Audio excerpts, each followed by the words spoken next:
Hello everyone, it's 9 o'clock. Welcome to the Governance Committee, Tuesday 29th of April, 9 a.m. We'll start with agenda item 1, declarations of interest. Are there any? No, that's great. Number 2 is minutes of previous meetings. Are there any comments on this? Fran? Thank you, Chair. Yes, just to say that I think we've still got some ongoing work to do with the Code of Conduct for elected members that is mentioned. And apart from that, I'm happy to propose the adoption of the minutes. Okay. Is there a seconder, please? Thank you, Avril. All those in favour? Brilliant, that's unanimous. Thank you. So, agenda item 3, Capital and Properties Board terms of reference. Nicola, do you want to come in and introduce this one, please? Thank you, Chairman. Thank you, members. So this report seeks the approval of the Governance Committee for the Capital and Property Board's terms of reference. The board was established back in 2003, and the terms of reference have really been evolving since then, and the latest version set out at Appendix A. The board, in effect, acts as an advisory capacity to the decision maker in relation to the council's estate, and was established after the council adopted the Strategic Asset Management Plan in May of 2023.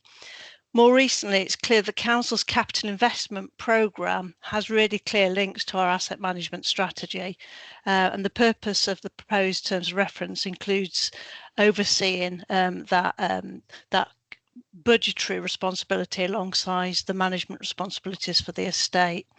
So there is a question, I think, for me in the for you to answer, I think, in terms of the terms of reference over a couple of things. One's the frequency of meetings. We've put in the draft terms of reference monthly, but I think in practice we report financial management to the council quarterly, and I wonder whether you ought to consider whether it's monthly or quarterly in terms of frequency of meetings, and also in terms of the pace at which things change in the property world. It can be quite slow at times in terms of as we proceed through sales, etc. And then the other question, I think, is around in the core purpose. It says the board has no formal decision-making powers but can advise on recommendations to council. But I wonder if that ought to be broadened to the decision maker, because some decisions are made at officer level as well, and it's useful to have guidance from that board in my decision-making role as well. So the recommendation is that the members recommend to full council to approve the capital properties terms of reference as set out at Appendix A. But I ask members to consider those 2 points really as well, is that the frequency of meetings, should it be monthly or quarterly, and should it be advising the decision maker rather than just council? Thank you, Chair. Does anyone want to come in on those questions? John? Quarterly with the option to call additional meetings as and when required would sound like a reasonable compromise, I guess. So it covers all those areas off, as well as the advisory area too. I'm not particularly attuned to what goes on in these meetings, but it seems like broadly a good use of time, a good place to have a conversation. I think as someone on the outside, I'm still slightly concerned that some projects end up in the capital programme with lots of noughts at the end of them, without really having as much debate and discussion as sometimes I would like to see. But that's perhaps more me. Well, I don't know if it is, because I saw Councillor Sims sent a message out last week where he was saying something similar. So I think going forward with the new council, I think this group can evolve and develop, but I think there's probably a place for all members to have more conversations about some assets, some capital expenditure that seems to creep up. There's 2 or 3 projects I could think of over the last few years that have cost a lot of money for projects that weren't particularly old in the first instance. So I think it's just getting to grips with those projects would be useful. Okay. Brad? Just to say, which is covered in the paper, that obviously all members can attend the Capital and Property Board. So perhaps we should just try and encourage a few more members to attend. But I take your point, Councillor Williams. Okay. In terms of, Leah, do we need a formal proposed amendment to change this to a quarterly meeting? So if I suggest some wording just to amend the recommendation before members, and then if you're happy with that, you can move on to propose, second and vote. So let me just get the recommendation back up before me. So currently it reads that members make a recommendation to full council to approve the Capital and Properties Board terms of reference as set out at Appendix A. Where that full stop is, I'd include a comma and then add on to the end to include the amends made by the committee relating to frequency of meetings and who the board can make recommendations to. Okay, yeah, I just wanted to discuss that. So in terms of decision making, we're still not, I mean, the board's not going to be making decisions, is it? It's going to be advising Yes. of opinions, because full council is the only one that can make decisions. Is that correct?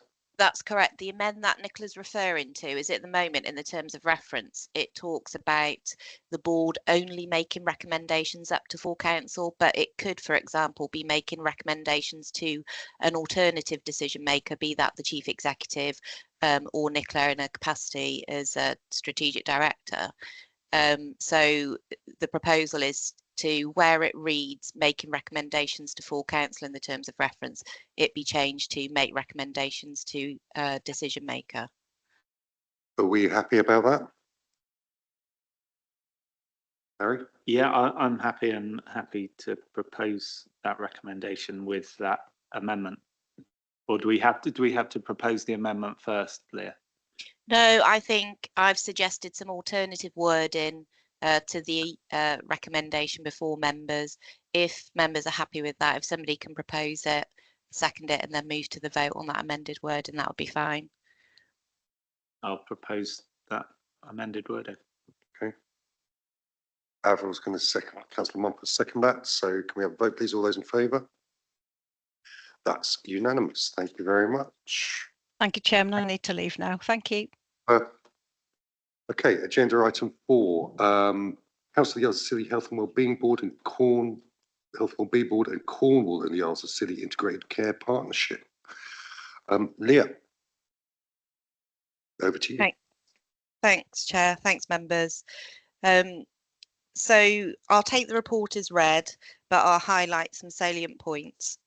In terms of background, the Health and Social Care Act requires the council to have a health and wellbeing board.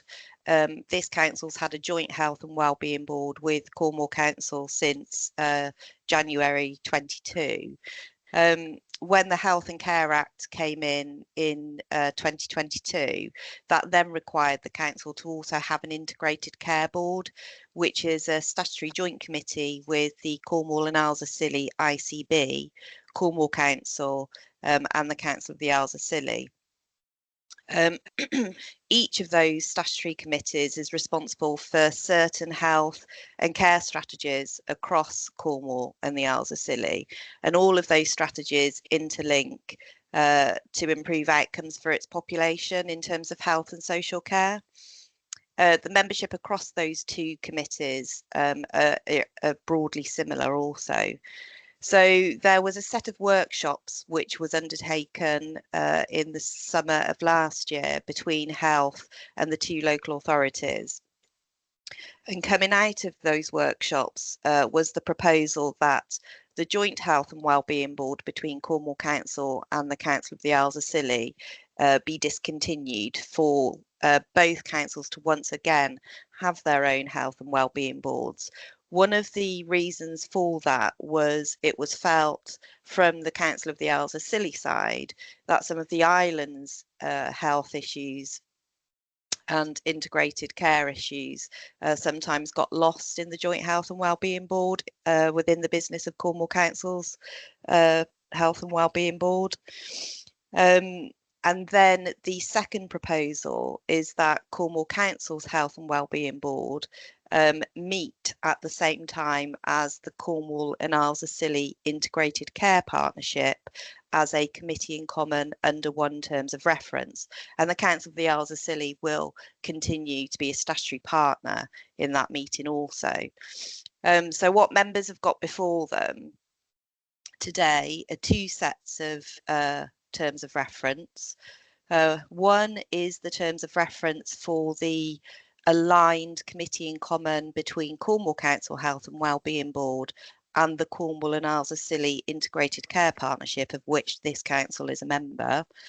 And the second terms of reference is in respect of the council's newly separated Health and Wellbeing Board.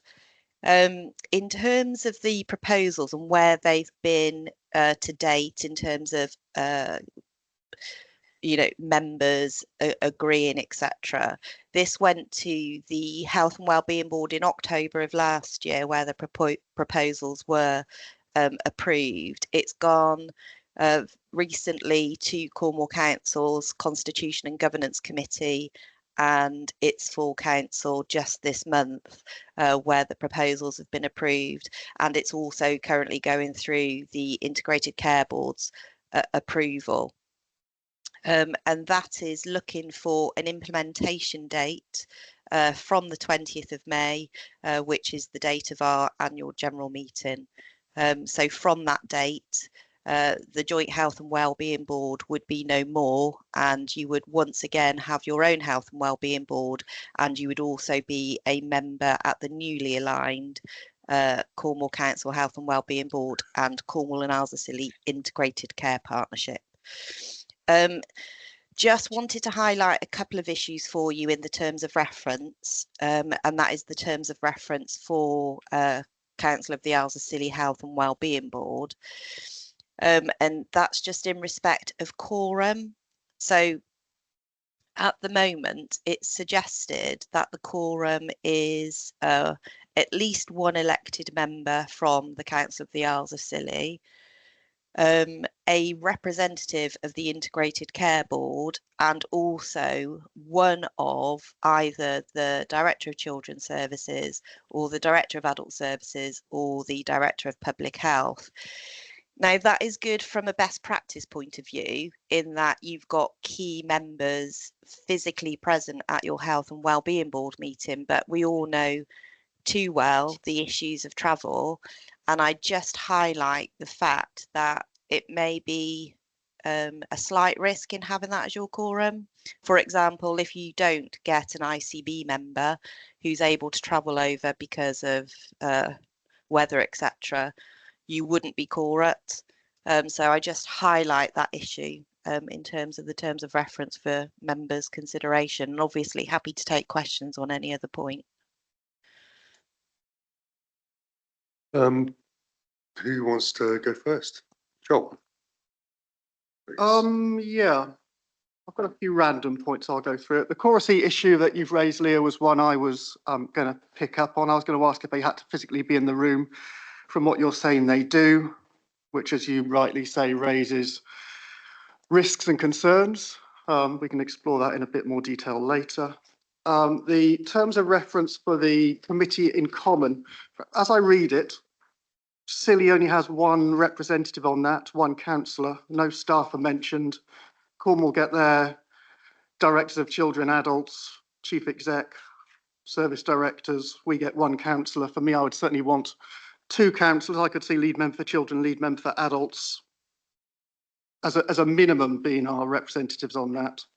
And also just clarity that directors of children and adults and chief execs are welcome to participate too. It seems very, very low on our numbers if that's not the case. In terms of the terms of reference for our own Health and Wellbeing Board, I think it's too prescriptive to make it purely the lead member for adults role.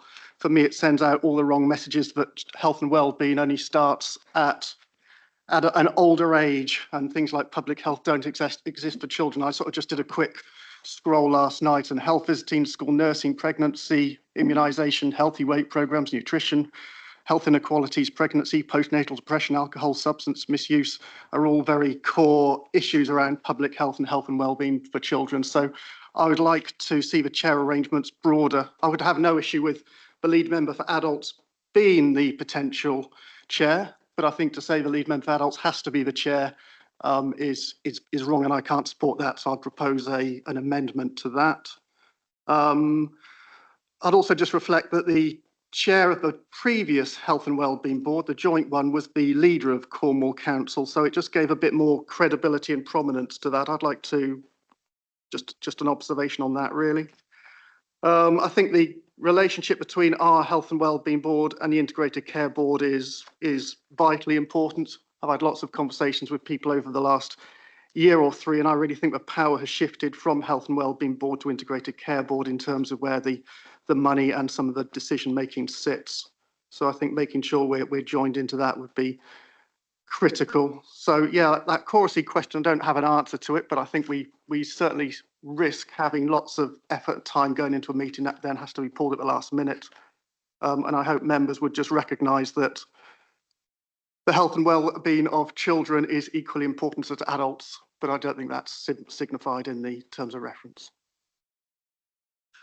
Okay, to unpack there, Leah, do you want to come back on some of those? Yeah, so in terms of, I'll start off with, in terms of the proposed membership of the aligned Cornwall Council Health and Wellbeing Board and the Integrated Care Partnership, it looks like an imbalance of membership between Cornwall Council and the Council of Isles of Scilly, but that is because it's also Cornwall Council's Health and Wellbeing Board, so they have to have all of their statutory members present at that newly aligned meeting. Just like we have to have all our statutory members present at our own Health and Wellbeing Board. So that is why it looks like an imbalance.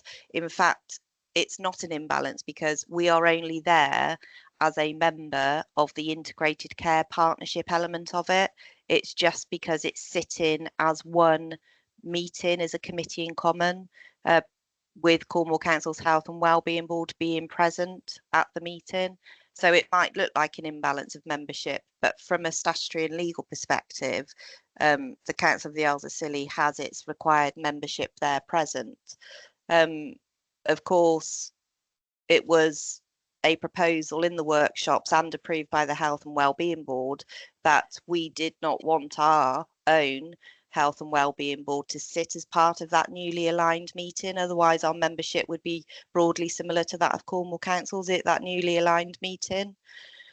In terms of the chair role, I have no issue with it being broadened out. I think the reason it is suggested that it be lead member for adults is that, again, in terms of the Integrated Care Partnership, terms of reference, it is recommended that it be the lead member for adults who sit as the representative of Council of the Isles of Scilly on that newly aligned meeting.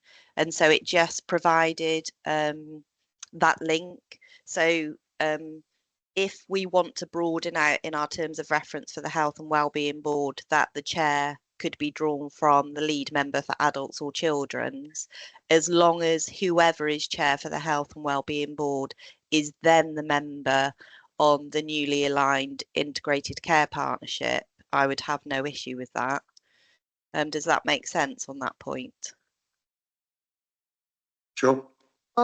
It does, but I would push that we have two members on the Integrated Care Partnership to sort of get around that. I think it's too narrowly focused just to have one councillor representing the whole local authority. I would like to think there's a degree of acceptance on Cornwall's side that just having one councillor, although proportionally that might be statistically right, is to me represented doesn't represent Scilly as adequately as it could. Because there is the issue in the quorum for the joint board. It says 4 members from either constituent council and the ICB are required. So does that mean one of our members needs to be there for Chorusy? No. Okay, so they can have a meeting without us then, and potentially discuss things about us without our representation being there. Is that correct? That is, but that I would sort of raise the issue of it being incumbent upon us to be present at those meetings, just like we ought to be at the Joint Health and Wellbeing Board meetings, where these terms of reference and the proposals have been discussed prior to now. I think the difficulty you'll have now is if you're proposing to change the membership for the aligned meeting of Cornwall Council Health and Wellbeing Board and the Cornwall and Isles of Scilly Integrated Care Partnership, is that it's been to the Health and Wellbeing Board, it's been to Cornwall Council's governance and full council. It will potentially result in a delay for this coming in for the new council, because it would have to go back through. To be honest. Chris, yeah. I mean, who were we present at that Health and Wellbeing Board when it was discussed? Joel, were you there? No, I don't recall any conversations at all in previous Health and Wellbeing Board meetings I've been to. So if it was there, it was when I wasn't present. Okay, So it was the October 29th meeting, there was a formal agenda item. I mean, I can have a look to see who attended the meeting, but again, I think that raises the issue I'm raising when you're talking about choracy, is that if you are members of those boards, it's incumbent to try and be present at those meetings.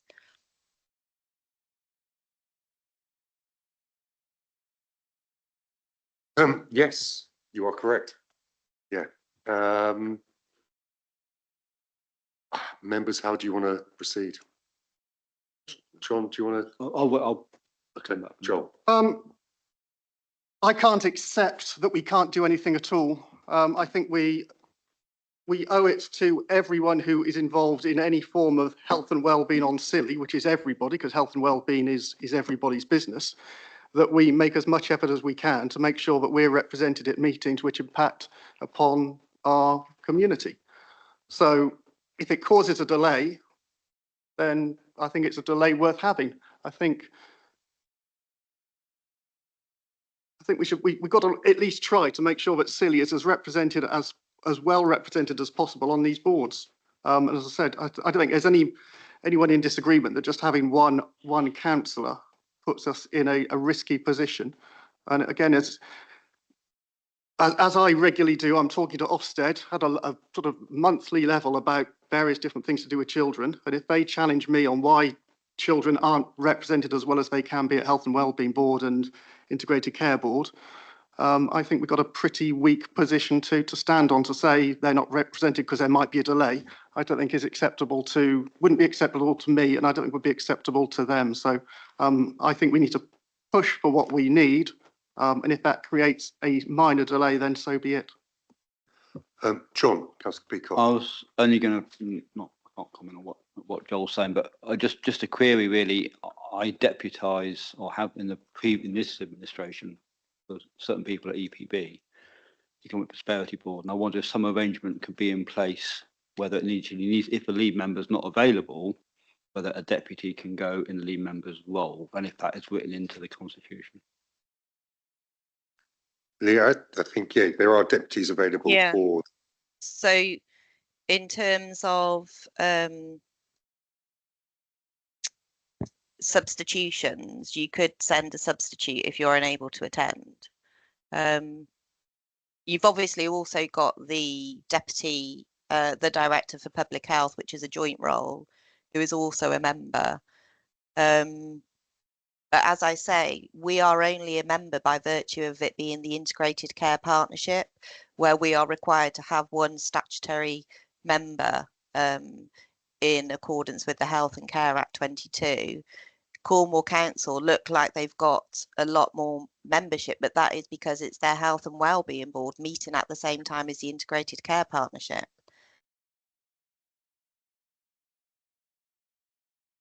But it's not particularly integrated. If it's an integrated care partnership and we're not represented as well as we can, if we put the Cornwall Health and Wellbeing Board to one side and just forget that bit, and we talk about the integrated care partnership bit, which for me is where more power and influence sits, we're still not well represented on that. Well, in terms of the integrated care partnership, we ought not to get that confused, obviously, with the integrated care board. So the integrated care partnership has very narrow statutory functions at the moment. It's in relation to producing the integrated care strategy. So most of the wider powers will come from your own health and wellbeing board, where you would feed into the integrated care partnership and the integrated care board as part of the integrated care system. But the actual integrated care partnership looks mainly at the production of the integrated care strategy. Okay, well, I take that point, but when I was sitting on the integrated care partnerships and integrated care partnership, we were still in a position where Cornwall would have their lead member for children and their lead member for adults, and we didn't. So I think it's just, we talk for hours and hours how we feel Cornwall, when we have joint partnerships, joint boards, leadership board, shared prosperity boards, health and wellbeing boards, etc., etc., etc. We talk and use the phrase Cornwall centric. And I think we've got an opportunity to rebalance things slightly, and it doesn't sound like we're doing all we can to rebalance. Things will always be questioned if there's inequality, and there's health inequality and there's leadership inequality. And for me, on this one, there's leadership inequality. Why do Cornwall get the chance to put their lead member for children and their lead member for adults, but we don't? To me, it's just, we're starting off with almost one hand tied behind our back. It does seem like an issue with the actual concept of joining up the health and their individual health and wellbeing board and this ICP as well.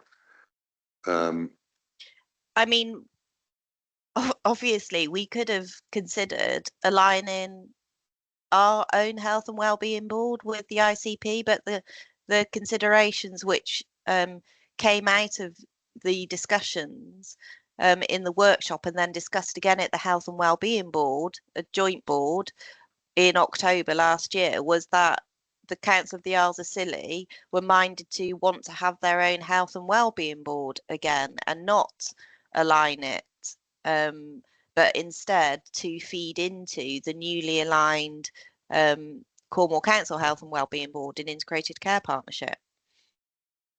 My final point, Leah, and I'll shut up probably, but I might not. I don't ever recall being invited to take part in any of these workshops. I don't know if you were, Councillor Mumford. No. So as a representative on the Health and Wellbeing Board, I don't remember ever receiving any invite to participate in the conversations which we're talking about today. And if I'm proved to be wrong, then I apologise, but I'm pretty sure I wasn't. I think Russell wants to come in, Chair, if that's possible. Yeah, go for it. Yeah, thank you, Chair. I believe the workshops were officer driven with the officers of Cornwall Council and the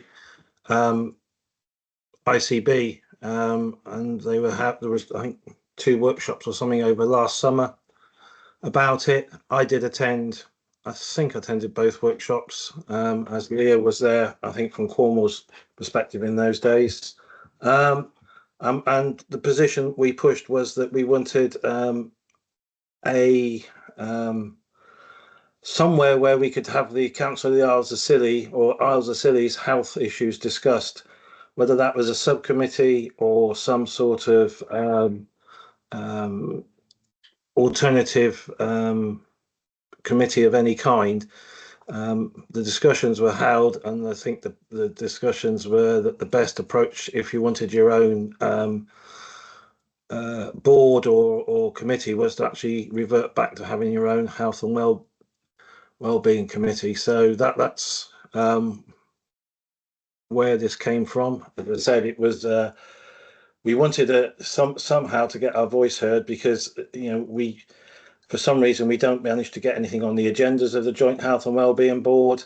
We don't attend the meetings in person very regularly, which was picked up that if you want to get your items on, you'll need to be attending in person on a regular basis, attending the briefing sessions as well.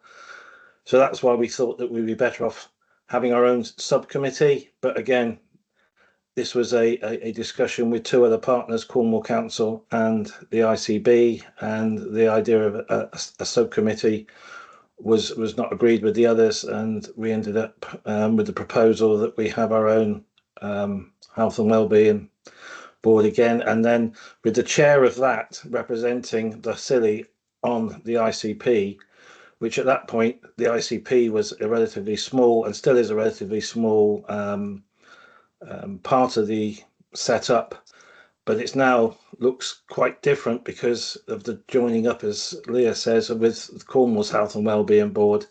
So if we were members of if we continued with the Joint Health and Wellbeing Board, the request from the other two members of the board were that we would need to be in person for those same people that are sat under Cornwall Council. They wanted those people to be in person at every meeting from Scilly.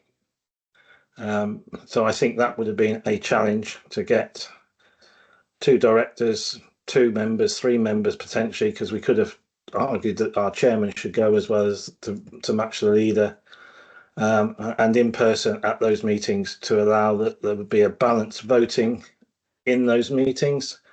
And both Cornwall and the ICB were very clear that they wanted balanced voting in meetings, and that means people have to be present in person in those meetings. As I say, that's when the idea of having our standalone health and wellbeing board was reintroduced.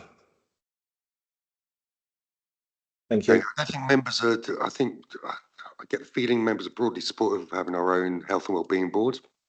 I think it's just the understanding of how strategic the ICP is, the Integrated Health Partnership, Integrated Care Partnership, and what decisions that would make. Because if, so I think that's where we're trying to find out how we fit into that and the amount of political heft we need to show at that board. Councillor Crotty. Thank you, Chair. Just to say, I just refer members to page 17, paragraph 9 of their pack, where it states that obviously an early meeting of the Council's Health and Wellbeing Board will be required. And what I would suggest is that the items that we've just mentioned form an early agenda item to that meeting where it can be discussed in greater depth. But I would just focus on the fact that it should be early, otherwise we could be losing out as things. Chair. Leah. Apologies for interrupting. I just wondered, so in terms of the Health and Wellbeing Board, the Joint Health and Wellbeing Board last year where this was discussed, I think Avril was present but only virtually, and Joel had given his apologies. In terms of just sort of putting into context our representation on the aligned Cornwall Council Health and Wellbeing Board and Integrated Care Partnership, if you look at the voting arrangements for that board, the default position is everything to be agreed by consensus. Only where consensus cannot be obtained do you end up in a voting position. And actually, I would suggest that that puts the Council of the Isles of Scilly in a relatively strong position, because if the member does attend or they send a substitute, they not only have a voting capability on the ICP item of business, they also have a voting capability on Cornwall Council's Health and Wellbeing Board item of business, which it would never have previously. But because there is a newly aligned committee in common, if you got to a position where you couldn't reach a consensus on a Cornwall Council Health and Wellbeing Board matter, the elected member from the Council of the Isles of Scilly would actually have voting capability on those issues, which it would never normally have input into. So I think there are different ways of looking at just having one representative. in terms of taking the matter forward, I wonder if Councillor Williams would be appeased by the potential of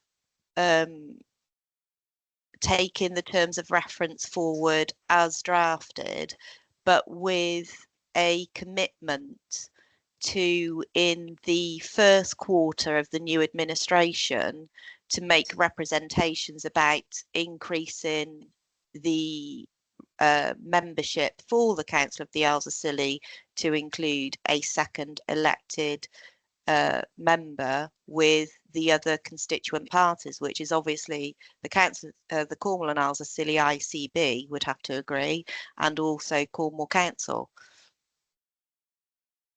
Councillor Williams? I would. It's not about being appeased, really, Leo. It's about just making sure that, as a historical lead member for children, I couldn't speak with assurance and confidence about some matters on Scilly to do with adults. And I would imagine that the lead member for adults might not have some of the background knowledge to talk with the knowledge and confidence and sort of empathy about matters to do with children. So I think just expecting one member to be able to talk from -9 months preconception to sort of palliative care is just expecting too much knowledge and experience.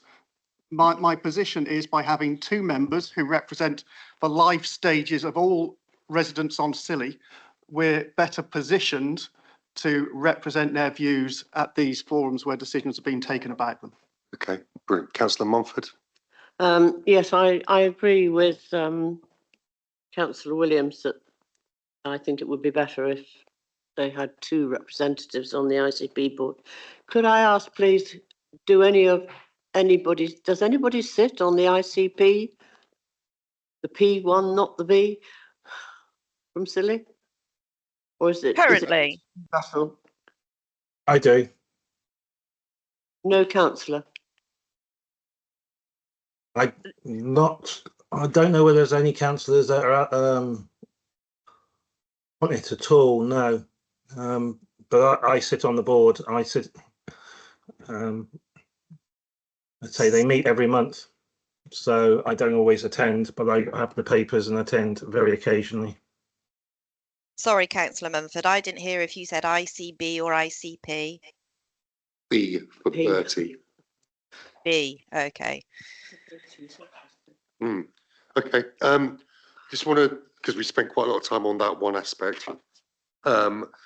So Councillor Williams, you're happy with if we make representations in the first quarter to the other parties to increase our membership? Just the other question that we haven't discussed is quoracy of the local health and wellbeing board. Leah's point being that the ICB representative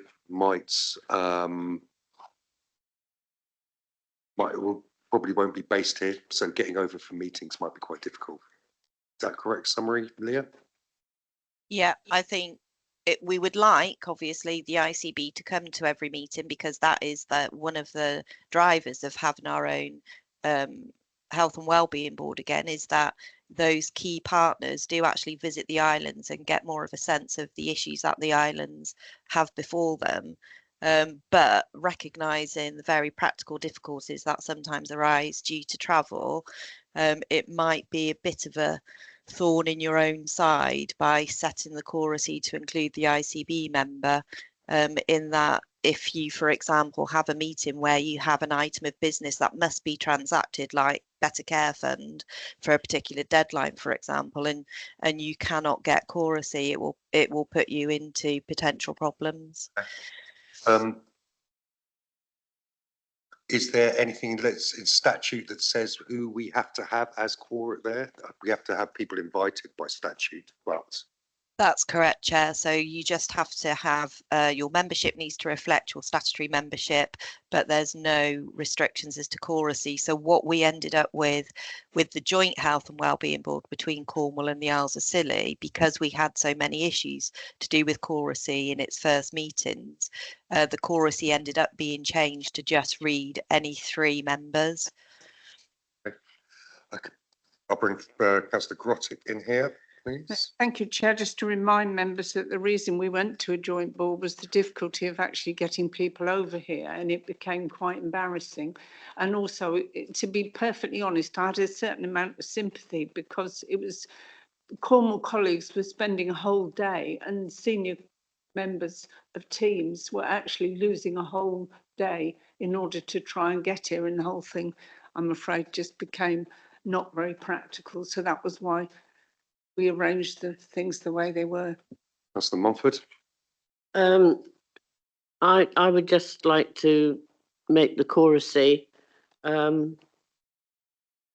3 or 4 of anybody on, on the membership. How does that sit with members? I'm counting 12 members, 12 or 13 members invited. So 4 is 25%, which. I think we would be all right with that because there's 1, 2, 3, 4, 5 people who are actually on island. Joel? I would agree. We've got to be realistic and pragmatic. Councillor Grottick's absolutely right. It seemed to be every time we had a health and wellbeing board meeting scheduled, so was fog, and it just blew everything out the water and wasted time, money, effort. And as she said, it did get embarrassing. So I think we've got to be realistic and what Councillor Mumford suggests sounds reasonable to me. I'm just also going to ask about a voluntary sector representative and nominee. How do we do that? I can think of half a dozen people who are doing an amazing job, but Yeah, what would be the mechanism? I don't think we have a voluntary sector forum, do we, on Scilly? So, Is the question how we would actually get that nominee? yeah, there is no umbrella organisation for the voluntary sector on the Isles of Scilly, which I would imagine there would be on the mainland. So how would you envisage fulfilling that role from the voluntary sector? I mean, if, as Councillor Williams has suggested, there's several who come to mind in terms of good input, etc., then you could write to those individual agencies and ask them to put forward a nominee. It's a matter for the council of its membership. If we are stating in our terms of reference that we would like a member from the voluntary sector to be present and nominee, then we can obviously request nominees to be put forward, and hopefully we get one and they can become a member on our health and wellbeing board. Or is Councillor Williams suggesting you may get more than one? I don't know. I'd like to headhunt. I can think of an individual closely connected to the chair of this committee this morning who would do a great job, but I don't want to go down that declaration of interest at the moment. I think as long as you're saying let's come up with a pragmatic, realistic solution, then I think I'm more than happy with that. Okay, fine. Councillor Peacock. Just looking at the briefing paper, sorry. Number 18 says quorum. It says, and I quote, 1 elected member, 1 representative of the ICB, and 1 of the following officers. So for me, the issue is around 18.2 and the availability or otherwise of the ICB member. And that for me is where it sits. And I would suggest whether we can remove 18.2. So then it would be 1 elected member of the council and then 1 of, yeah. Could I suggest, so in terms of the choracy then, just going back to the terms of reference, bear with me. So at point 18, it could just read 18.1, 1 elected member of the council, 18.2, 18.3 becomes 18.2. So 1 of the following officers, and then 18.3 could be any other 2 members. So you've got 4 members in total, but at least 2 of those have to be from those 2 classes previously mentioned. So does that make sense? To go through again, yeah. So the choracy would be at least 1 elected member. Yeah.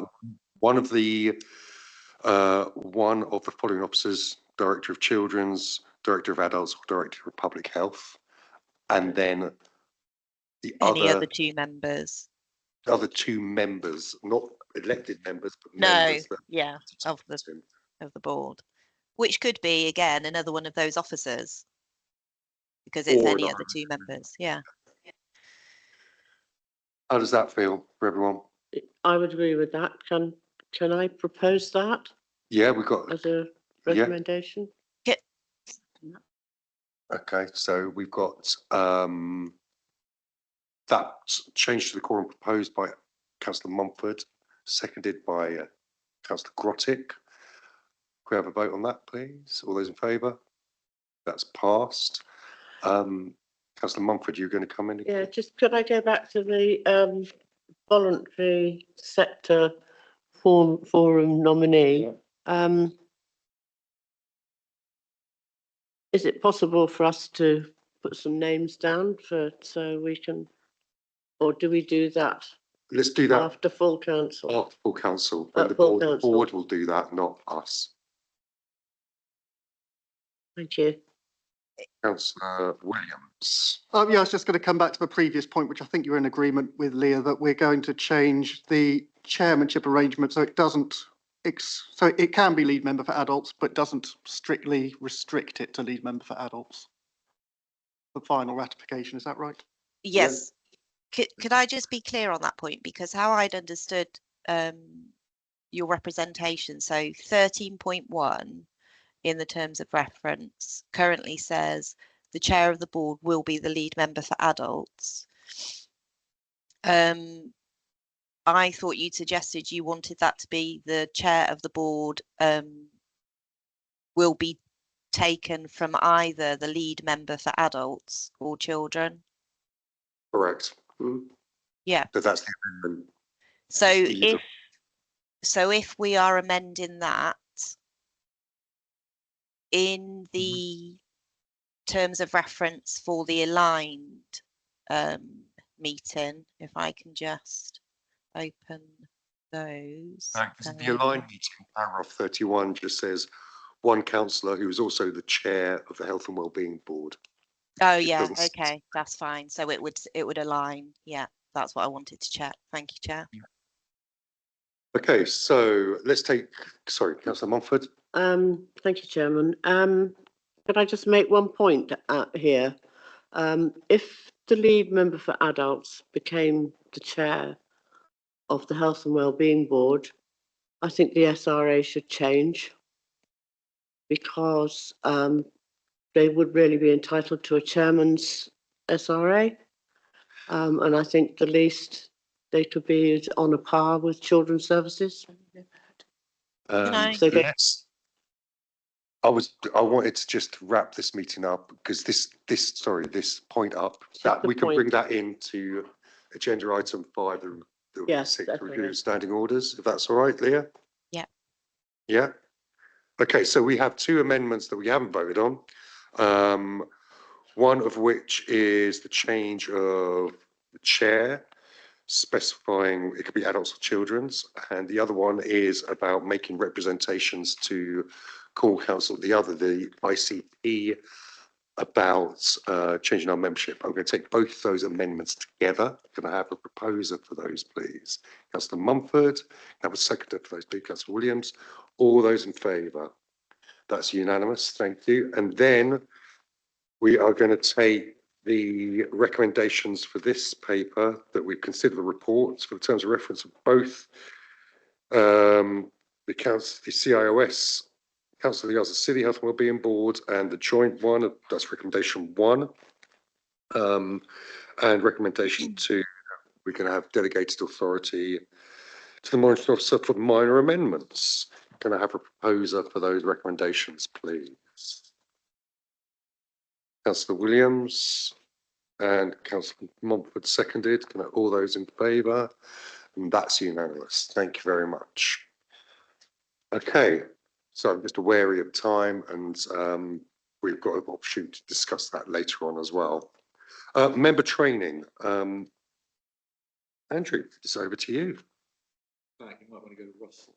Russell, it's over to you.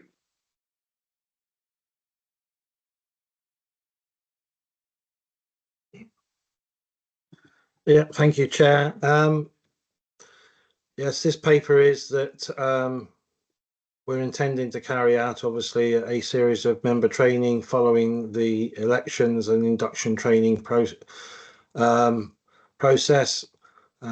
Set out here the reasons why in the report. There is a very, very early draft of the training that we put into in the progress of putting together.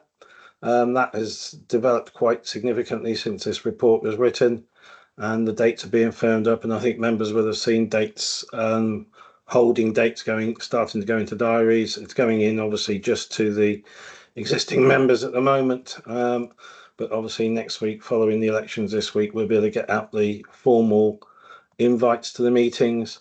There will be a series of events, particularly one which will be led by the Local Government Association about the roles of councillors, officers, lead members, and the governance of how that works and how members' roles work within the governance of the council. We will be doing obviously other training, including training on planning, which is obviously another critical piece of work that we need to have done before the first planning items come to the new council. And obviously there's also a statutory requirement to do finance training, and also we will be intending to do full briefings on each of the service areas, i.e. adults, children's and place economy and the environment. And we're putting those together now over the next week or so they're ready to start that process, say, once the elections are out the way and we have the full 16 members for the new council. Thank you. Councillor Montford. Thank you, Chair. I see licensing is missing off this one, and I believe that if you haven't had the licensing training, that you cannot sit on the committee for licensing. Yeah, well, we'll add that one on. As I say, this was an early draft from 3 or 4 weeks ago. It's developed quite significantly since then. I would check to see whether licensing is on it, and as I say, I'm going through it with the senior leadership team this afternoon to check for completeness. So thank you for that one. Thank you. Thank you. Andy, do you want to come in? Yeah, with the licensing thing, it's more to do with if you're going to be sat on a licensing hearing, you'd be given additional training. But if you were just sat on the committee itself doesn't actually make the sort of decisions that are. It's not approving applications, put it that way. It's not the same level of jeopardy. Thank you. Councillor Williams. That looks really good to me. I just think we need to send a message out that if you've been a councillor for 6 days or 12, 18 years, whatever, you should still make as much time as possible to attend these workshops. I'm looking forward to being in as many as I can make, and I think they should certainly help the new members who are coming in as well as existing members. I just wanted to confirm there's one question in the paper about IT induction. That's been taken care of. Is that now, Russell? I've vaguely remember seeing an email about IT equipment and things like that. Yeah, we're working on all the induction. I mean, primarily there's going to be one induction meeting for, at the beginning. I think it's the 14th we've got it in for now, where members will be able to come, and there's things such as the, I'm calling it the sort of admin or administration session, which allows to make sure that members have completed all the necessary documentation forms. They can be briefed on the IT. New members can pick up IT, understand how they get support from IT, etc. And I'm working with Andy on how that meeting is put together. I think it'll be a brief, maybe there may be a brief presentation, but mainly will be a type of drop-in session and one-to-one session. So that's what we're hoping to do on that day, and get people ready and the new members. And I echo what I think Councillor Williams just said. We really need to get all members to go through as many of these courses as they can attend, please, because as I say, some will have been members for 6 days and some, as Councillor Williams said, for 10 years. Our records are a little bit light in terms of what training members have undertaken, so it'd be good if we started getting as many members on this as possible, and then we can record it, and that will put us in a better stead going forward, that the members that are making the key decisions for the people on Scilly have had the requisite training, and we have a record of that. So thank you. Cool. Okay, brilliant. Councillor Mumford? Can we make sure all the training is online as well, just in case people can't get here? Because I shall be away in June for a little bit. Yeah, all training will be hybrid. We will try and make them a mixture of in-person and Teams, and we will see how that pans out. Sometimes it's easier to do a meeting fully on Teams than a hybrid, but it's also good to get, particularly for the new members and the requisite officers, to actually get them face to face with a physical meeting as well, to help start developing those relationships in the early days. Definitely. Thank you. Councillor Watt? Yeah, thank you, Chairman. First of all, apologies for being late. I misread the cover. I thought it was 10 o'clock. Could I just ask a question on page 33, paragraph 9, which is the matrix of training sessions, intended date, and so on and so forth. There's no mention of licensing training on there, despite the fact that it apparently is a quasi-legal committee. Yeah, we've already discussed this, Councillor Watt. This was an early draft. It has extended significantly since then, but I will be reviewing it this afternoon, and I will take on board whether we have now added licensing or not, and make sure that it is on the final version, which will be sent out to all members following the elections and the final outcome on the 6th of May, when the new members take up their roles. Brilliant. Thank you very much. With that,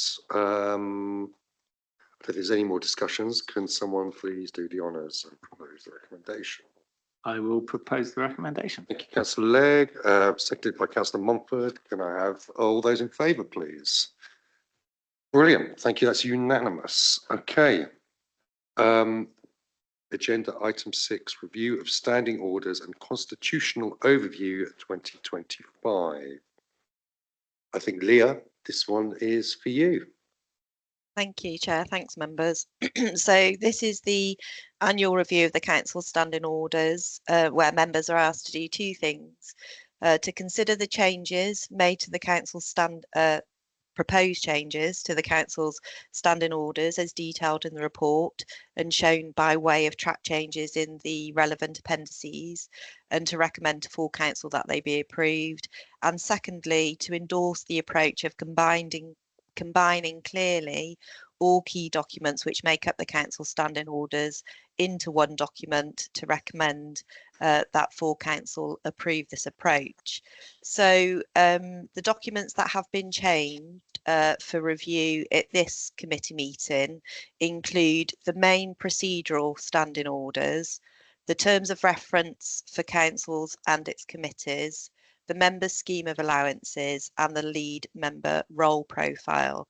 Chair, I don't know how you want to do this. I don't know if you wanted to go through, I detail in my report the standing order procedure rules that have been changed, whether you wanted to go through each one or whether you just wanted to open the floor for questions, and I'm happy to obviously take any questions.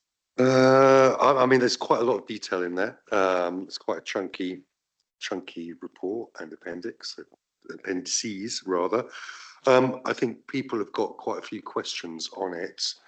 I was chatting with the Vice Chair, and maybe do you want to bring up your issues first, and we'll take them through, and then if there's anything else after that, people can cross them off their list, if that's all right. If that's agreeable to everyone, quite happy to do that. Yep. A couple of general comments first, Leah, that the members' handbook was mentioned, which seems to have gone into abeyance for the moment. We don't currently seem to be updating and using that as we did in the past. And just a quick comment about allowances, that Cornwall Partnership Trust actually pay expenses. And if they're not doing that at the moment, then we actually need to revisit that, because they did agree a while ago that they would actually pay for our representative to attend meetings and stay if that should be necessary. So moving on from that, just another quick comment that I would agree the rationale behind the chair and the vice chair of the scrutiny committee not being lead members, but just point out that there are only 16 of us, and it's rapidly getting to the point where there's almost as many lead member roles as at least half the membership. So we'll obviously have to monitor that and see how that pans out. With regard to the report that Leah has presented, and thank you for the detailed work. It must have taken an enormous amount of time, Leah, so thank you very much. It's obviously going to be a reference, not just for this committee, but in the future. The rest of my comments are on page 104, just a general comment about professional ways of working, which I thought was very relevant to one or two comments that have come from one of our off-island councillors not present here today. Then moving on page 122, it notes our revenue budget being 4.5 million, which obviously needs review because it's nearly double that now. Moving on again, page 158 to 161 discusses the relationship between the scrutiny committee and the governance committee. And I would suggest that outside of this committee, or perhaps brought back to the next meeting of this committee, I think we could have a very useful and productive discussion as to the relationship between the scrutiny and the governance committee. And I hope that the chair of the scrutiny committee will be obviously fully involved in that discussion, because I think both committees would benefit from a workshop or an informal discussion group, perhaps about the best way the two committees could work together. Just my view. Moving on to page 191, which makes some comments about the full cost of capital programs, which Councillor Williams alluded to earlier. I do think that, as the report says, the 151 officer is currently and keeps all capital programs under review. But I do think, especially with regard to the Cultural Centre and Museum project, it would have been useful for members perhaps to have had more information at an earlier stage. It may be that that wasn't possible, but my understanding is that we first heard of the project in July, were promised more information, especially around the cost of the project.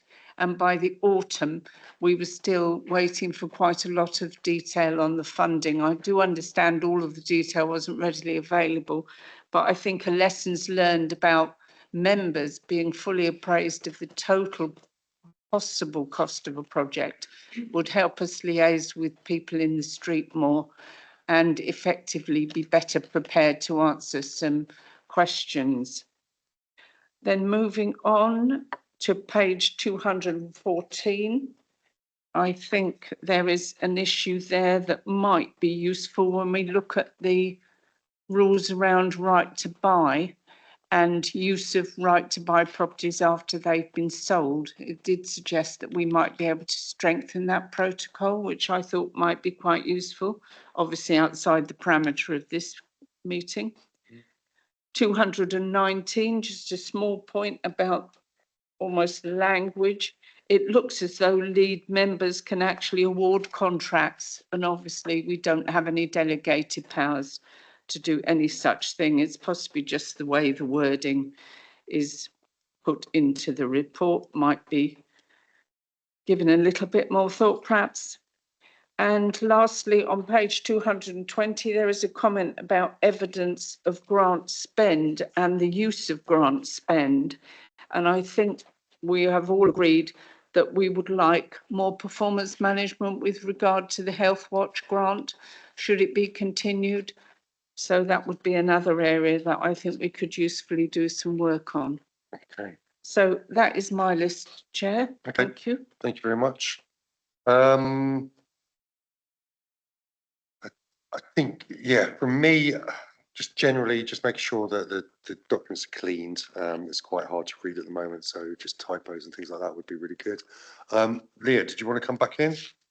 Yeah, I just wanted to make clear to members, because obviously Fran's raised some general points there which extend beyond the review that's been undertaken. So obviously before members today, you've got a lot in your appendices, simply because we were asking you to endorse the approach of combining into one document a whole list of documents we have, which form our standing orders currently. But the only documents that have been substantially reviewed for the purposes of this meeting are the procedural standing orders, the lead member's role, the terms of reference for council and committees, and the member scheme of allowances.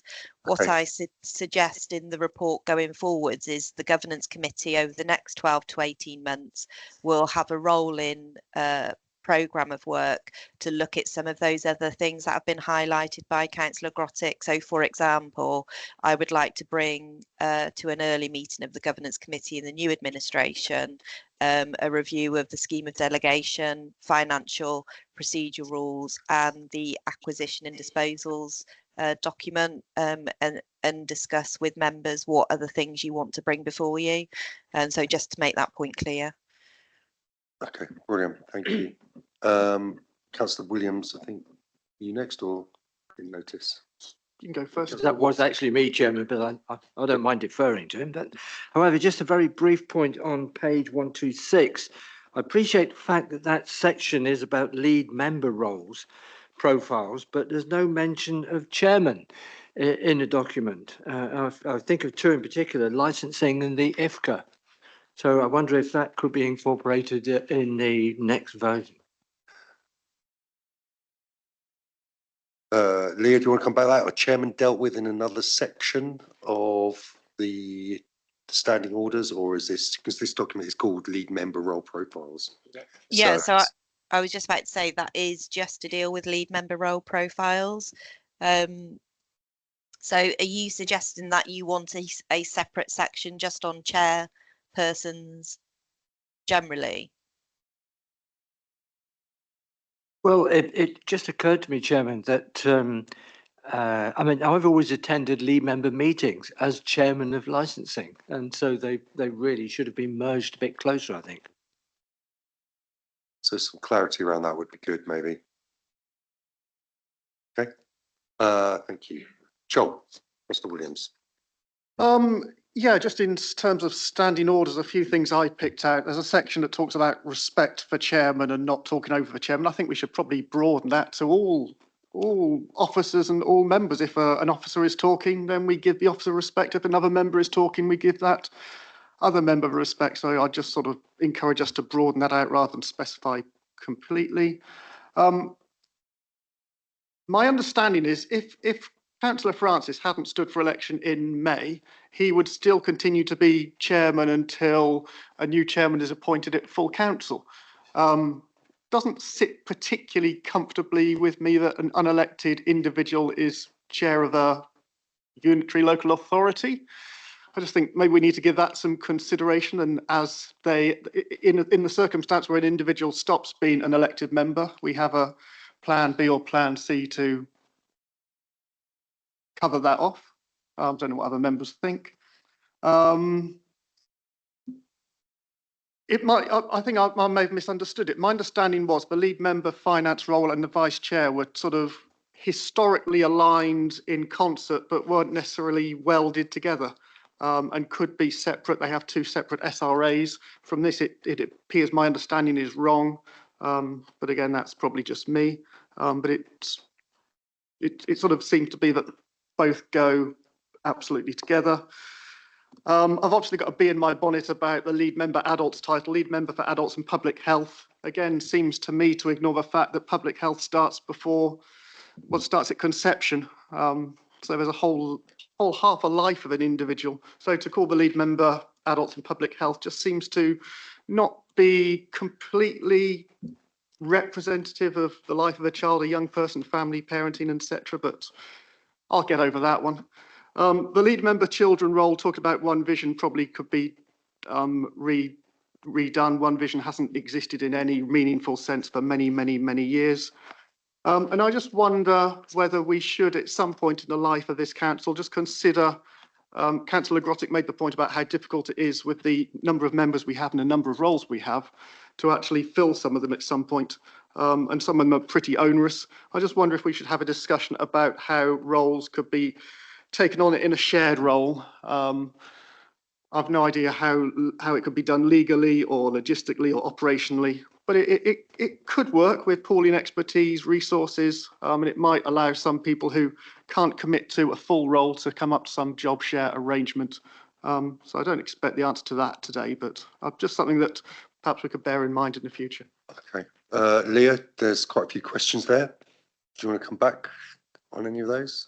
Firstly, I mean, in terms of the names of lead members, I mean, you know, that's something that this committee can consider. So if there is a strong sentiment that one of the lead member titles does not reflect what the lead member does or doesn't do, then that can be considered at this meeting.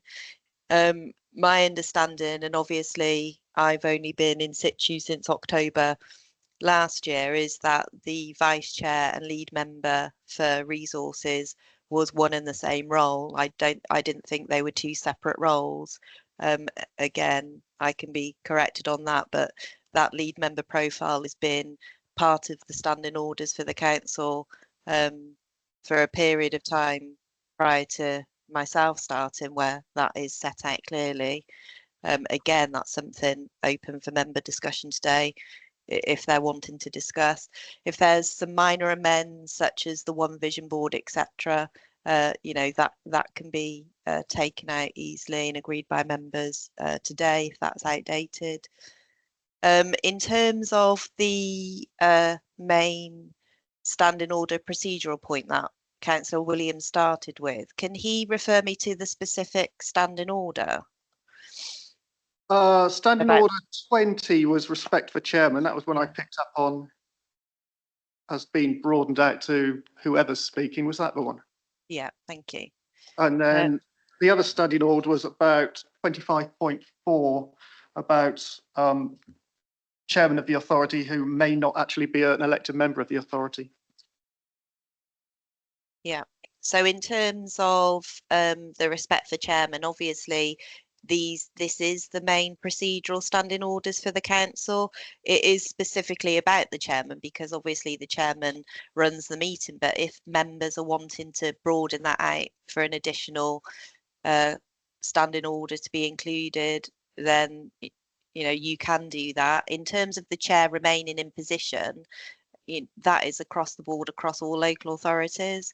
The chairman remains in position until a new chairman is in post. And I get the point in an election year, but the provision is in there to cater specifically for that very scenario, because otherwise you'd be left in a position where there were no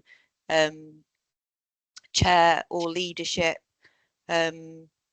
pending a further appointment being made, and that is a standard constitutional provision which comes from when the Local Government Act 1972 was implemented, which is standard in all constitutions that I'm aware of.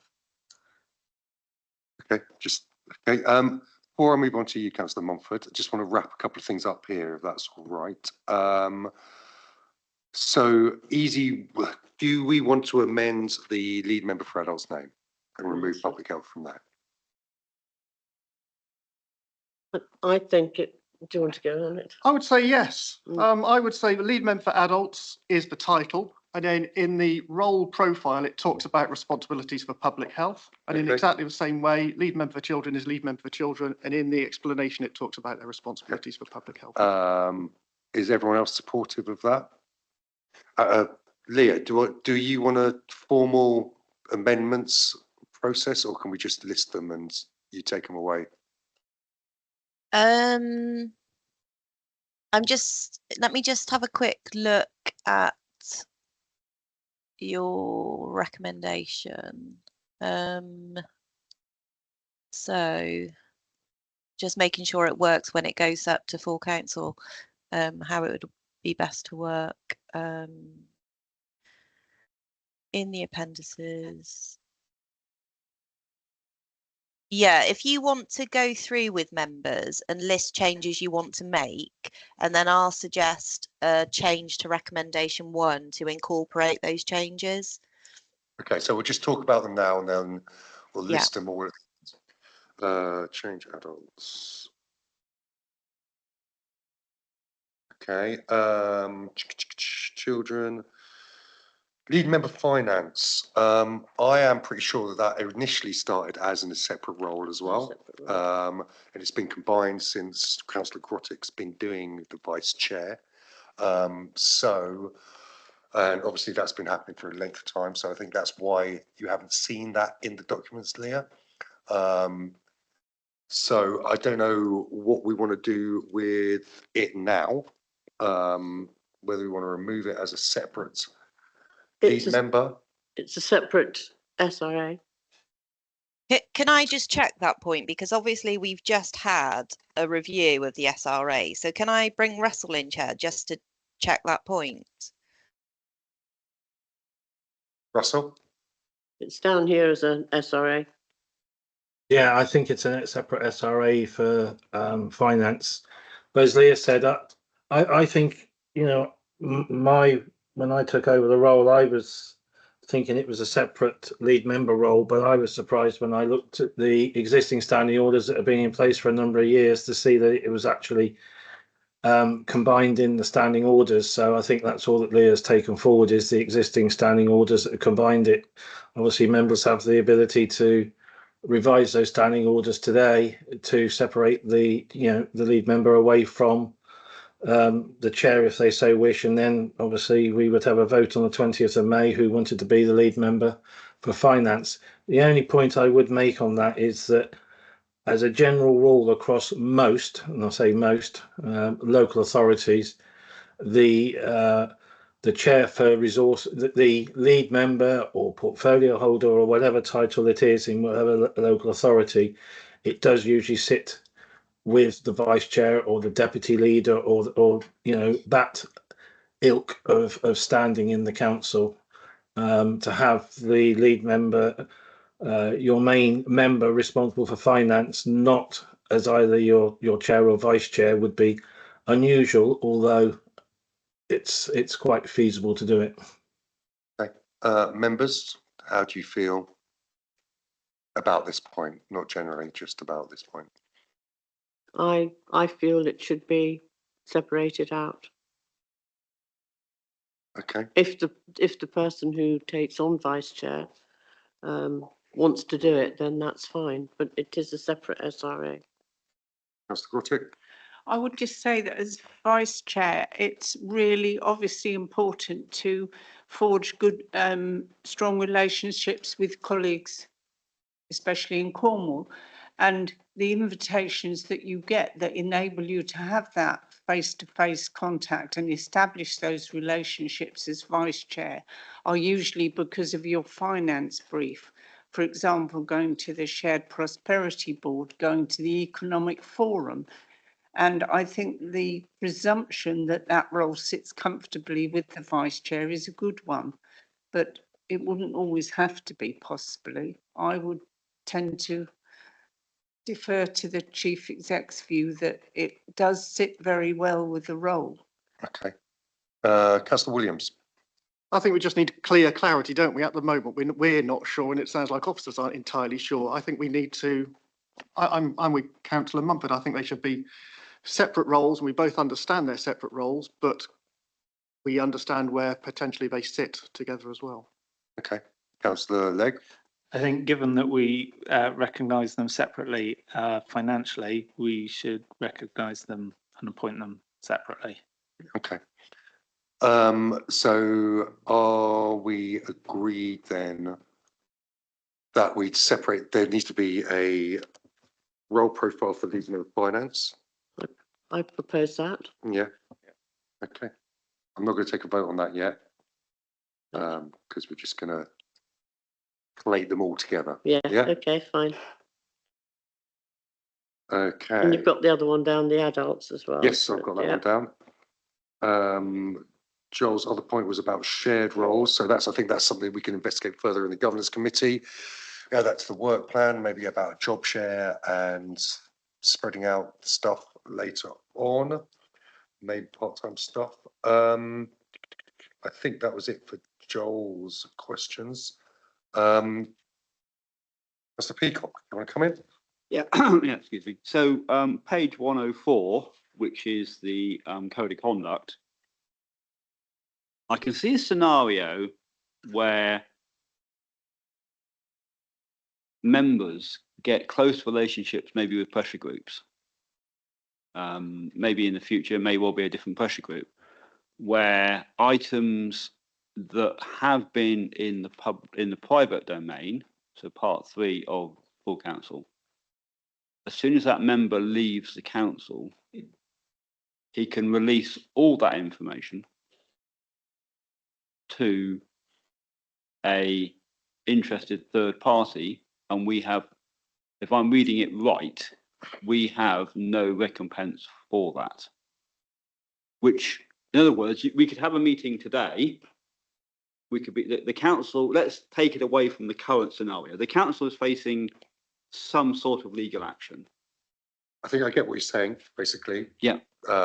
So items that are confidential when a councillor leaves the council, are they under a duty of care to keep those items confidential, or do they stay confidential, or can the councillor do what they want with those items? Leah, could you answer that question, Yep. please? I will answer the question. Excuse me. Before I do, can I just reiterate the point that the members' code of conduct and the guidance that supports it will again be reviewed moving forwards as part of the work programme of governance committee. It isn't one of the documents that have been substantially reviewed for today's purposes.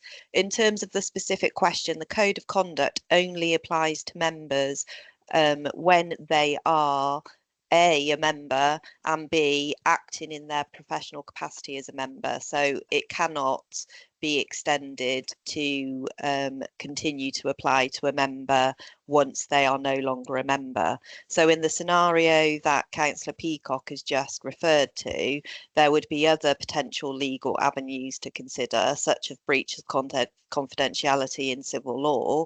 There might be ICO compliance issues, depending on how the councillor who is no longer a councillor got hold of that information. So there would be a variety of avenues to consider, but it wouldn't be something that would be covered under the code of conduct. Okay, cool. So we'll be reviewing that later on, so we can explore that a bit later in the council year, if that's okay. Or do you want to come back? Yeah, I'm happy with that. I just wanted to highlight that very point. Okay, cool. I just want to bring everyone back to Leah's actual review and paragraph 4 of her report, which is on agenda item page 36. I think it's quickly just if we go through those changes, Leah, I just get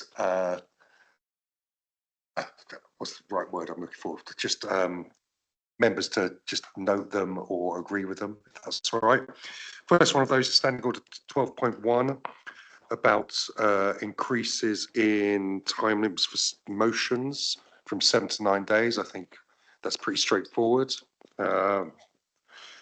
Standing Order 14.12, changing the time limit for a public question from 48 hours to 2 clear working days. Again, I think that's sensible. 25.2. So I think we've changed that. about the lead member for adults. So that's been updated.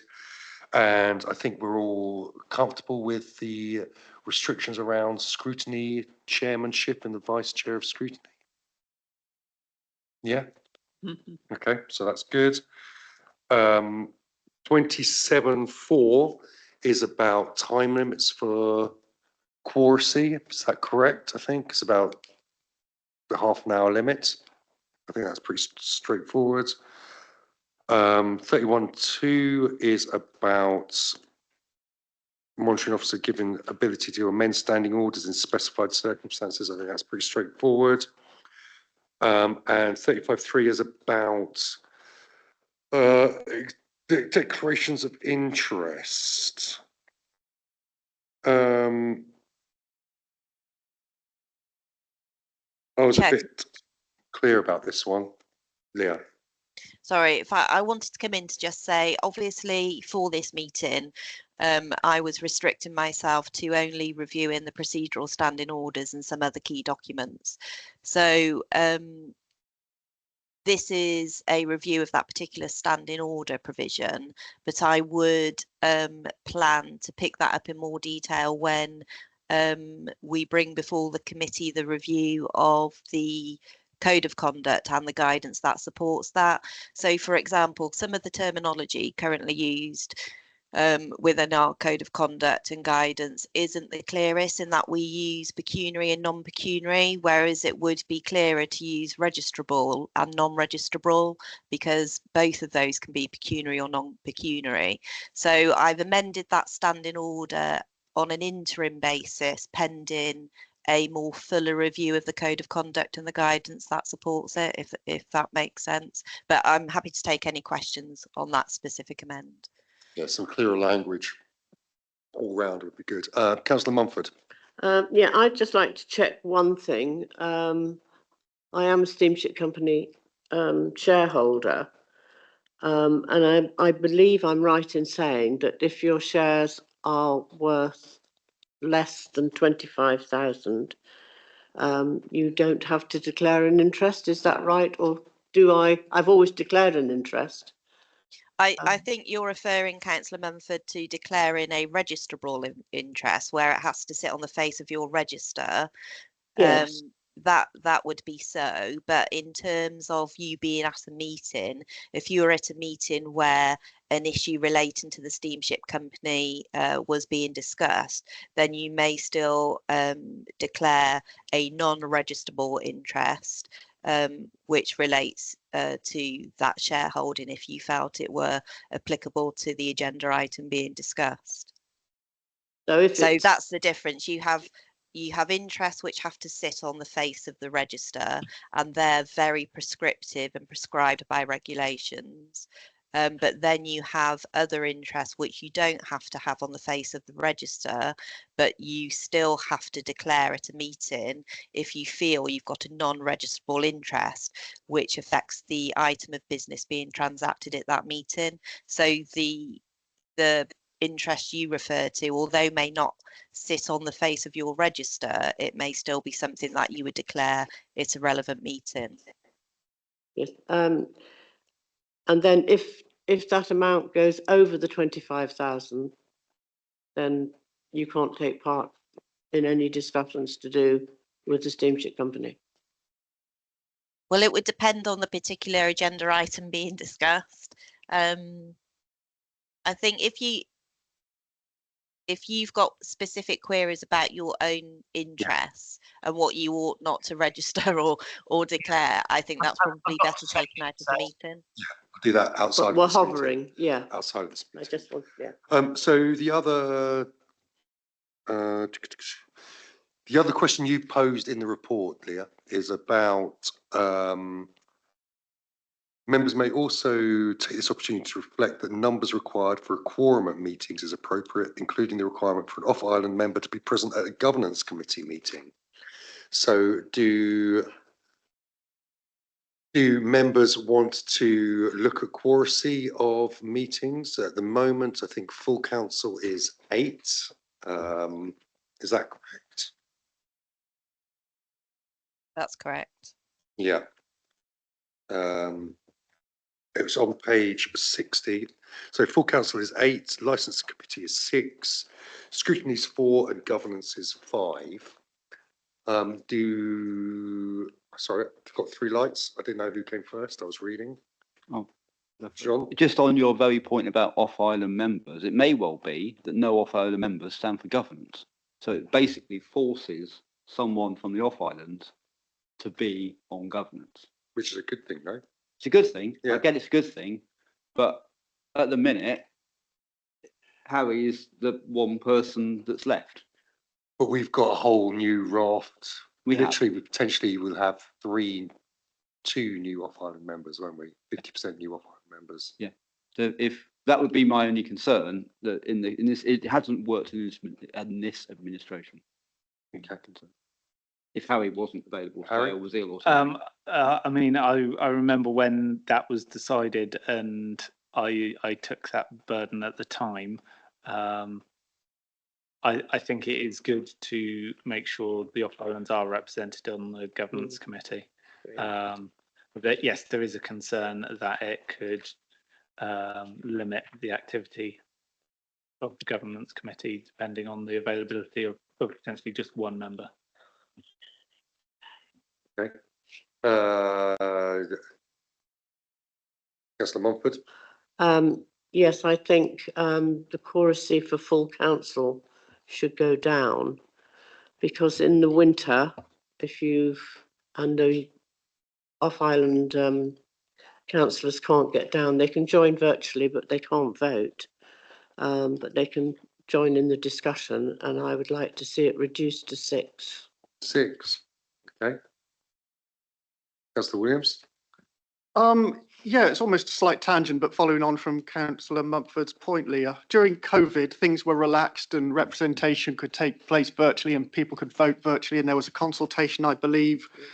Did that ever go anywhere at a national level? Are we looking at a point in the next few years where we might be able to have people voting virtually as opposed to being physically in attendance?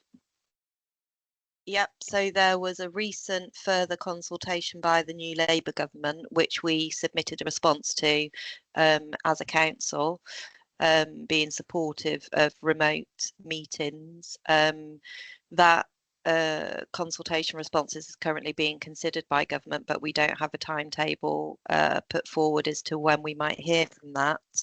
It's being spearheaded by lawyers in local government and ADSO as well. But currently, as we stand, formal committees of council, you still have to be physically present to vote.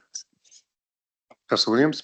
And I was just we don't have an issue in memory where we've had to stop a full council because of lack of choracy, do we? No, I don't remember something that's never run because of choracy. So I'm inclined, if it ain't broke, don't fix it in some respect. Councillor Legg? I believe it was close at our last meeting, but I showed up, so we had enough. So I would agree with Councillor Williams. Okay, Councillor Mumford, Councillor Grotty. Yeah, yes, on April the 15th, we did have an issue. We were actually waiting for Councillor Sims to actually come back from driving his bus. It was actually quite tricky. We were in danger of actually having to postpone the meeting. So I do think that policy of 8 is actually quite restrictive. I'm not suggesting we do anything too drastic, but I think dropping it even down to 7 would have been useful. Little bit more flexibility, because of course people online couldn't be counted. Harry, do you want to come in? I think that's something about choosing the timing of meetings there, though, isn't it? More carefully. If we choose it at a time when members know they're not going to be available, then yeah, we will struggle to make a quorum. But perhaps we could change the wording of 27.4 to allow for people to be late for foreseen circumstances as well, such as boat travel and buses. But again, if you know it's happening, then plan ahead. Yeah, I mean, you're a councillor, you know when the stuff's in the calendar, 50% attendance isn't you know, I don't think it's that. It's your job. You get paid Look, to do this it's stuff. in the winter, really. If it was bad weather and none of them could get down. Well, there's still 12 councillors on St Mary's. Well, there is, So yes. but 75% you're after. hopefully we'll have better attendance from St Mary's. So, so at the moment, I'm picking up that there were 2 suggestions to change Corsi to 7 or to 6 of full council. Is there any support for any of those? You need an odd number, Chair, don't you, really? So 7. Do you want to take it down to 7? Because this again, we I'll recommend. propose 7. I'll propose 7. We're going to full council with recommendations, so it can always be changed back there if you want to. I'll so- propose 7 then. Okay, so do people want to go for 7? I'll second that. Okay, let's take a vote on this because this looks a bit contentious. All those in favour of reducing Corsi full council to 7, please put your hands up. Okay, that's 2. All those against? 3, and I'll be against that as well. So I think we're going to keep it at 8, please, Leah. Do you want to change Corsi of anything else? I would suggest maybe governance down to 4.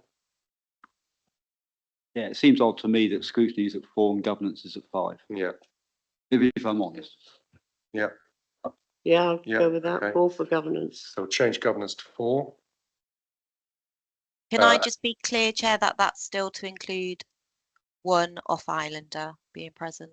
Because there's a bit of a juxtaposition with our standing orders. So in our standing orders, it just says Corsi is 5, and then in the terms of reference for the governance committee, it says that there must be an off-islander present, which in effect makes Corsi 5 plus with an off-islander.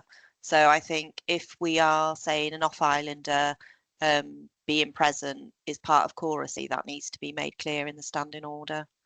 Yeah, I mean, it's probably better to have Corsi if I find it being present in full council, isn't it, rather than just governance. Yeah. We don't have it for scrutiny. No. Should we? My understanding was that the governance committee should include at least 1 off-island member, but that they weren't necessary for a quorum. Okay, so let's remove that. Are we okay in removing the stipulation that an off-island member has to be present for Corsi of the governance committee? Yes, I will propose that. Okay, and a seconder for that one. We're happy? Yep. Okay, so you got that, Leah? Yep. Hey, cool. Are there any other comments on this apart from the size? Sorry, one point was that the safety partnership is now called Safer Scilly. The community, Community Safety Partnership is, so can we update that name as well? yeah, it's now called Safe City. Safer Scilly. So general It's somewhere, updating. I can't find Yes, it. so it's general updating of Yeah. boards, because Joel mentioned the One Vision board as well, so we need to remove that. Community Safety Partnership, Yeah. wasn't it before, now called Safer Scilly. Cool, Fran? Just going back to lead members, the chair of the Health and Wellbeing Board never actually had an SRA. I believe there was it is a statutory requirement to have a Health and Wellbeing Board, but for some reason, apparently it's different. So that was just in the past. The chair of the Health and Wellbeing Board never had an SRA, Leah. So obviously that's something we can check. Thank you. Yeah, that's correct. So I checked that before today's meeting when I was preparing the reports. So previously, the chair of the Health and Wellbeing Board at the Council of the Isles of Scilly did not attract an SRA. It obviously wasn't considered as part of the review by the independent reviewer when looking at the members' allowances, because we had a joint Health and Wellbeing Board at the time. So my understanding is that going forwards, at least initially, there would not be an SRA for the chair of the Health and Wellbeing Board, but the next time we have a further independent review of the members' allowances, that's something we could pick up to see what is recommended.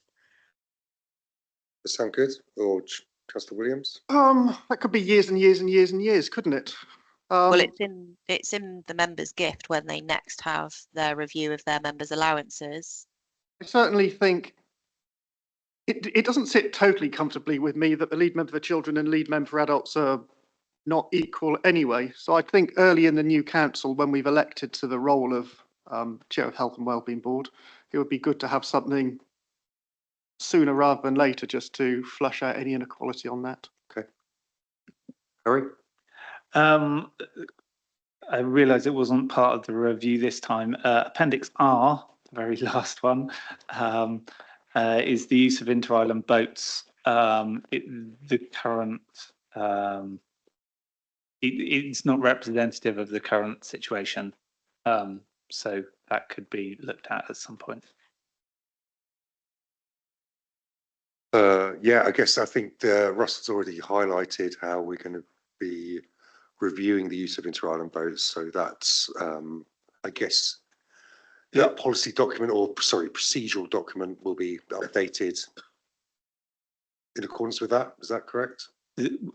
This document is with respect to members' boatings, and I believe the upcoming review is around officer boating. Russell, do you want to come in? Yeah, I can. There are a couple of things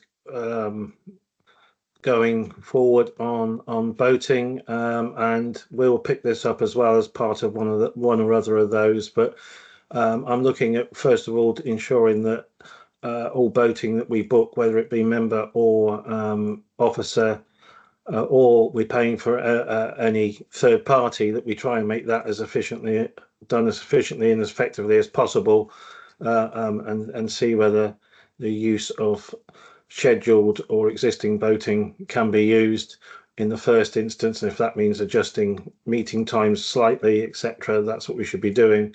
And then there's a wider review that we will need to instigate later about how we can have a better inter-island voting service. But as I say, that piece of work has yet to really start, but we'll pick up the member inter-island voting as part of our efficiency, I think, in the first instance, bearing in mind that obviously we still need to move between islands, and we still need to be able to do that reasonably effectively, but we just need to make sure that where we can, we use the least cost option that's available. Okay, cool. Councillor Mumford? Yes, inter-island voting. I think when you're thinking about it, that St Martin's in the winter only have one boat, I believe, that Councillor Peacock only goes on a Thursday, so it might be a good idea to swap full council meetings to a Thursday.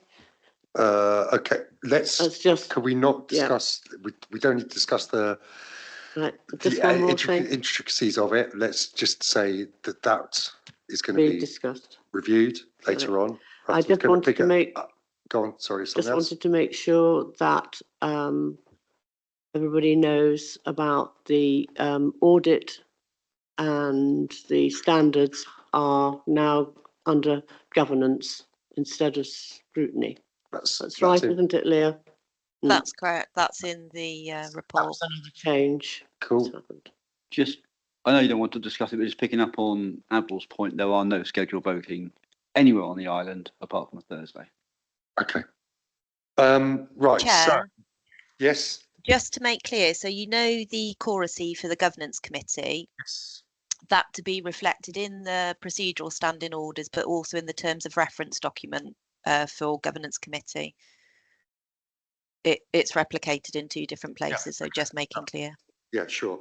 If there's no other, so the changes I've got is change adult's name to the lead member for adult's name to remove public health from that. To create lead member finance, a separate role profile for that in the role profile document. And then it's up to members whether we combine that in May.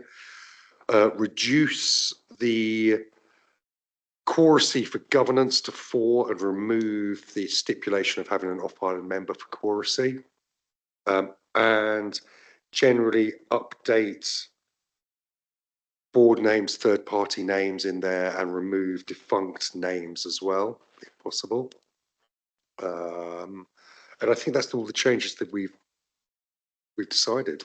The only other one arising, Chair, was by virtue of the previous agenda item, so that the chair of the Yes. Health and Wellbeing Board being drawn from either lead member for adults or children.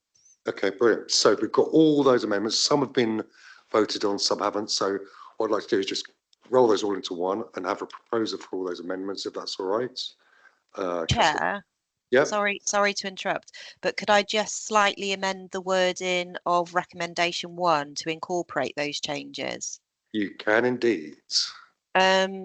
So that following consideration of the report and its appendices, the recommended changes to the council standing orders highlighted in the report and shown by way of track changes in the appendices be endorsed, subject to the proposed amendments made by this committee and highlighted in the minutes.